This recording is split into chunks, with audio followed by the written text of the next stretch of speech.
demonstration. So we're gonna see if it works. So here we go. If you'll indulge me in this.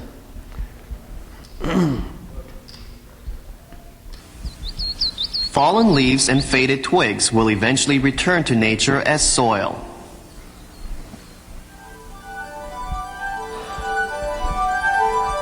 Micro and microscopic animals are the primary dwellers on the fallen leaves, subsequently followed by microorganisms such as bacteria, fungi, and actinomycetes that are invisible to the naked eyes. The screen shows how fungi invade the leaf tissues.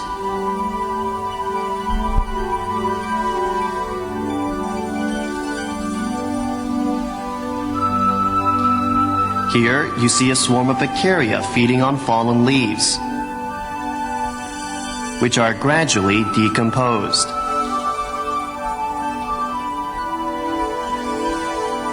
Soil under the fallen leaves.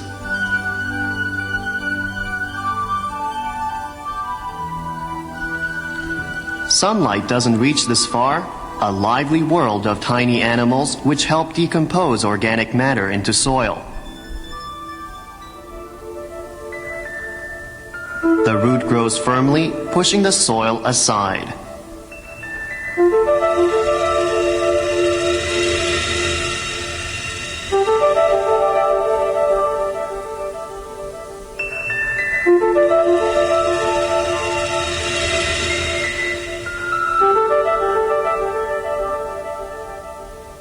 Countless hairs begin to grow at the sides of the root.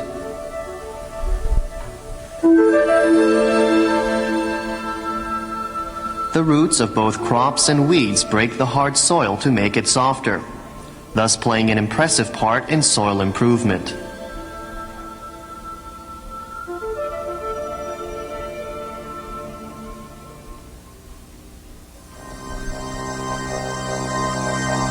Now let's observe a root growth under a microscope. Root hairs are growing sideways.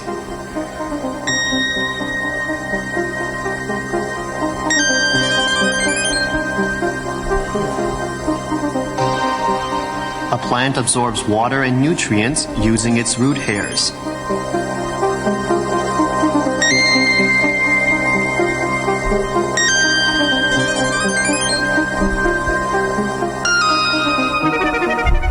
What's now happening around the root?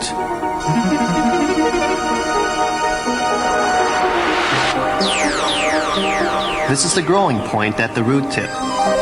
The elongation of roots takes place right here.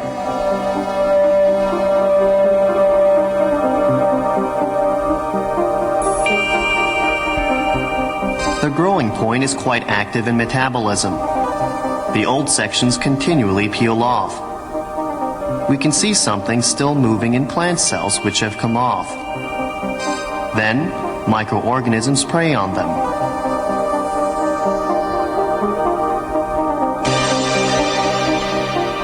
Although invisible, nutrients are flowing out of the whole root. A large number of microorganisms are attracted there. They multiply by feeding on the nutrients secreting out of the root. When dead, the crop will then feed on their remains.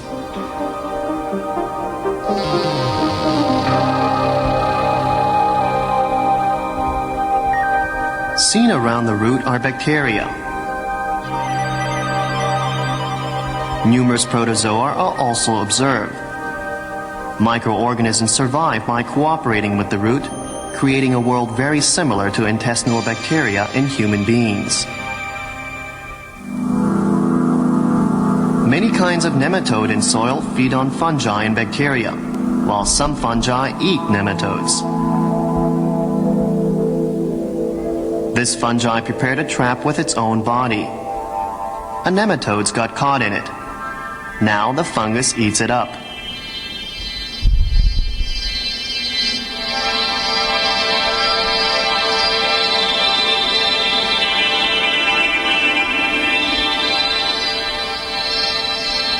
Bacteria also feed on a dead nematode.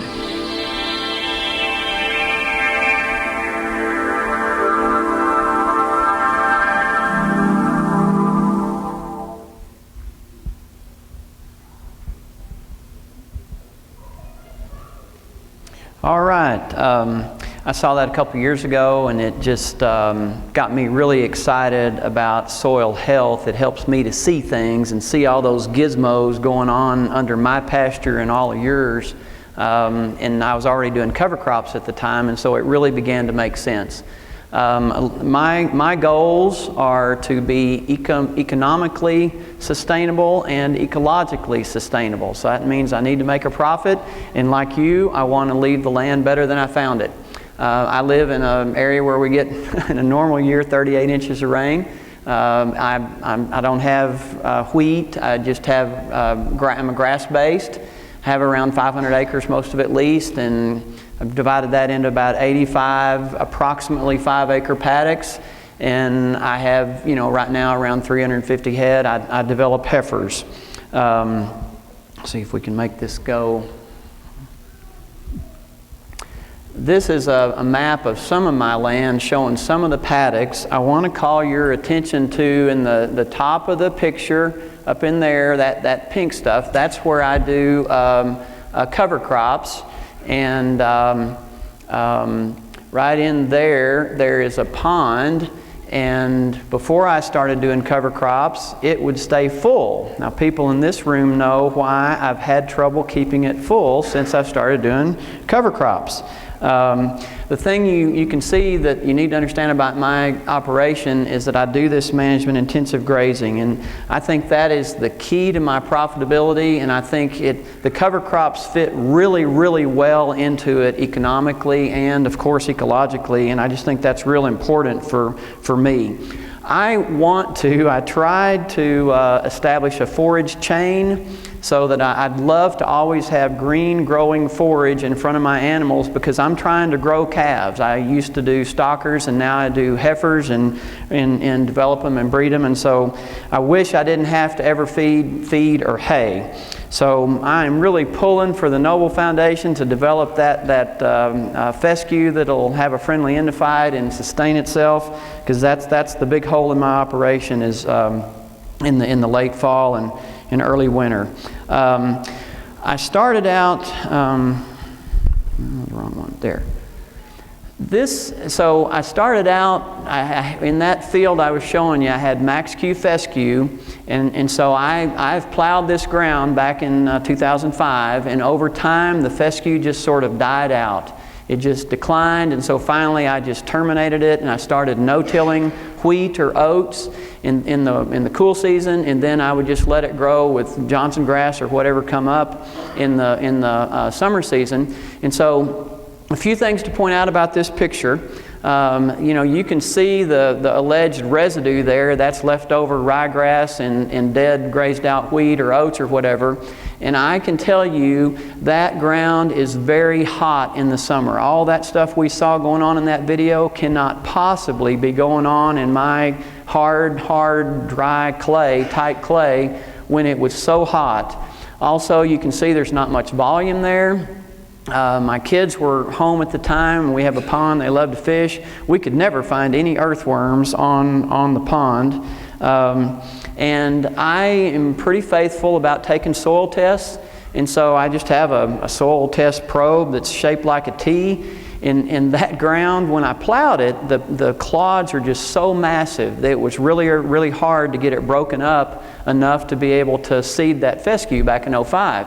Well, ever since then, I know you don't dare try to take a soil sample unless you just had a rain. Because, I'll get out there and I'll just bounce up and down on that probe, and I'll get about this much in my probe, and then I'll just about have to get a hammer to get it out, to get it in my sack to go to the next spot. So, just remember all those things as we go forward. So the Noble Foundation and GLCI, maybe 4 years ago, suggested that I go to a double crop cover crop mix. Well, I had never heard of that, and so I'm a former CPA, and I'm proud. It's a bag of honor to be called tight. Okay, and I like to get as much out of my money as I can, and so double crop, yeah, let's talk about it. And I wasn't sure it would work. I was worried about water, worried about the soil having enough moisture, just like y'all were. Well, it has made a huge, huge difference. And then one other comment. when I used to no-till that wheat or oats in September or whenever, I'd have to set, I have a 10-foot Kraus no-till drill. I would have the highest down pressure setting is a 4, you know, the 4 spring or whatever. I always had to have it on 4 to try to hammer that seed in there and get it drilled. Let's see if we can go to the next one.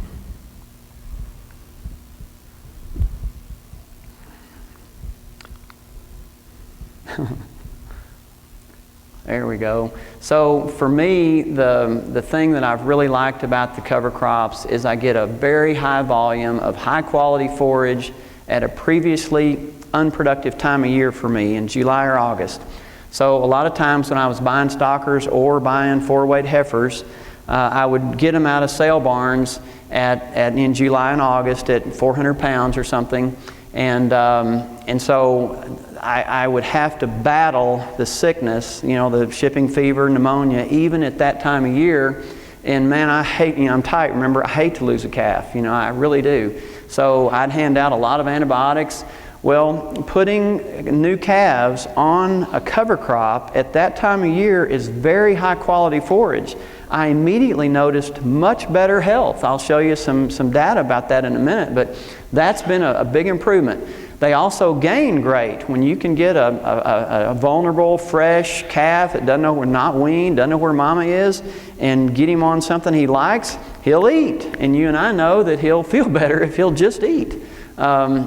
And then in this double cropping system, I top dress with 50 units of N in February for the cool season crop, and I keep my phosphorus. Every once in a while I use 1846O, but I never ever have to put fertilizer for the warm season crop. And you're about to see the volume that this warm season crop generates. And I'm just using a multi-crop mix of 9 to 15 seeds. Jim Johnson with the Noble Foundation helps me to select my seeds. And so, let me see if we can go to the next, there we go. Okay, now I'm going to admit a mistake here. This is the cover crop for this year when it first germinated, and you'll notice there are no rows out there, and there's a story behind that. We had a friend that's here characterized this last year for us as the year with 2 floods and 1 drought. And so up till July 4th, we had unbelievable amounts of rain. I was, fighting the mud, and we were late getting my heifers AI'd, and, heifers get kind of tough when you have to run them through the chute 4 times. They get kind of intelligent. So I was afraid to let them out where I might not be able to get them back when you're synchronizing them and doing all that kind of stuff. So the cover crop from last year, cool season crop, got away from me. I mean, it was really too high to effectively graze, and I would have pugged it, so I made a mistake and I didn't graze it. Well, I didn't know that, that it was going to rain however many million inches in June. But anyway, the cover crop died, okay? It all went to seed. It was so tall. It was a mixture of all the cereal grains, had a lot of volunteer ryegrass, volunteer arrowleaf clover, had crimson, peas, vetch. It would have been great. So I thought, well, I'll just cut it for hay.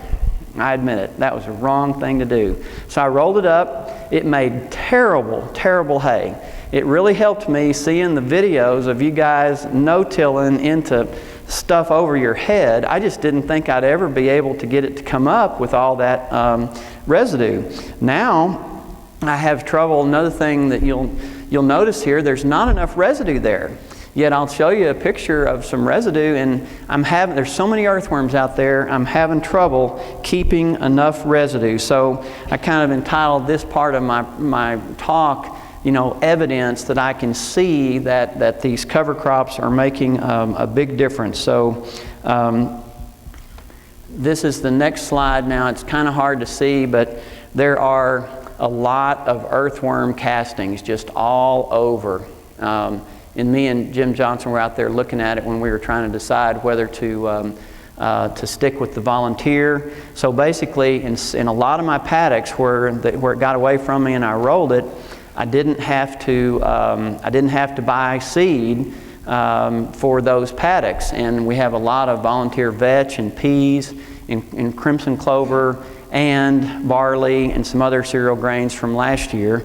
But it would have been far better. This hay is worthless. It doesn't test. I can't use it for make my heifers grow. I'm having to sell it, give it away. Got some $35 big roll hay if any of y'all are interested. But it would have been better not to have spent the money to roll it. Here is remember when I was plowing it, it was very massive. Now it's very crumbly. Got another story for you. This year in September, we hadn't had any rain. We had an inch of rain in 4 months, basically from July 4th to October 31st, and then it rained 7 inches. But in mid-October, I guess really in mid-September, my local NRCS DC called up and said, we want to have a soil health seminar, and we wondered if we could have it at your place, and we want to have it pretty quick, and by the end of by September 30th. So we needed a soil test to see how much my soil had changed. So I kind of gritted my teeth, knowing what I would face, and I got my soil probe, and I went out there in these fields, and I stuck it down, and it went pretty deep. I mean, it went pretty deep. And I thought, well, now I must have hit a crack. So I walk 40 yards or whatever, and I do another one. It goes in deep too. I mean, my bag's filling up. Well, that's just an example. That's evidence that I see how this soil, these cover crops are softening the soil. That's more evidence right there. And then on my drill setting, when we drilled before our big rain in late September, I'm setting the drill on 2. Okay, that's half of what it used to be, and it's almost too deep. And we hadn't had any rain. I mean, this is 4 months of Texas summer, which y'all understand. And then that I might have a slide. Can we make it go? This that NRCS pond, that it was an EQIP project that I showed you a minute ago. It's right there. So that it drains all of this. There is plenty there to keep it full. And I know it used to always be full because before I started planting cover crops. Well, this year I actually had to have a guy out there and do a little bit of grading to try to direct more water so that it would actually fill up, because we were getting normal rainfall years and it wasn't filling up. And so, these are, I hate to ask y'all to have to take a lawyer's word for anything, right? But I didn't know I was going to be speaking a couple years ago, so I really loved y'all's examples of the snow, that blew across from the neighbors, and the color of the water in the jars, and in the ring from Jimmy's wheat field or whatever that he didn't. But I ain't got that kind of evidence. You're just going to have to take my word for it, right? So then the one more picture. I told you I was going to give you some data and some results. Those are 700-pound heifers that just got turned out in that warm season cover crop. And that's just a mixture of the sorghums and the millets, cowpeas, soybeans.